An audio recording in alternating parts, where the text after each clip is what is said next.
Hi guys मु विश्वजित मु बेंगलोर गोटे कंपनी जॉब करे आज मोर थिला सेकंड सिम सरिया पई 15 मिनिट बाकी है। चलो बैग पैकिंग कर दवा। बैग पैकिंग कर साला परे गाइस फाइनली बैग पैकिंग सरी गला। पछ जे भाई के देखो तांगा नाउ जो रोहित से तांगा गार्लफ्रेंड से टिके बसी गप सब करछन। आ हमर तो केही नाते हम सिंगल लोक हम किछ करी हम टिके बस के स्टिक स्टाइल मार दउछे। आ गाइस बहुत जोर से भोक लागलानी खाली जते जल्दी टाइम सरू तते जल्दी रूम को जीवा तापर खाइबा। आ भल भी लागुन चलो बस टिके इंस्टाग्राम देखते बोली भावछे। चलो मोबाइल खोज मोबाइल केटा गला मोबाइल पाइगनी अबे मोबाइल बस टिके इंस्टाग्राम चले आ इंस्टाग्राम देखते एते भल भी लागलानी।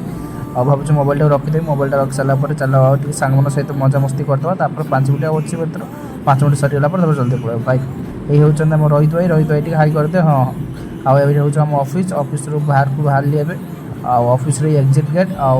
आज दिनटा भी बहुत भल था कम भी बहुत भल होता गाइस। देखा आउ गोटे वीडियो रे रास्ता गला बेले भाई जनक बुढ़िया दुकान करता ओडिया भाई जनक आठी सहित कथा ही सारा पड़े पलैले। आज आज लास्ट देखा आउ गोटे वीडियो।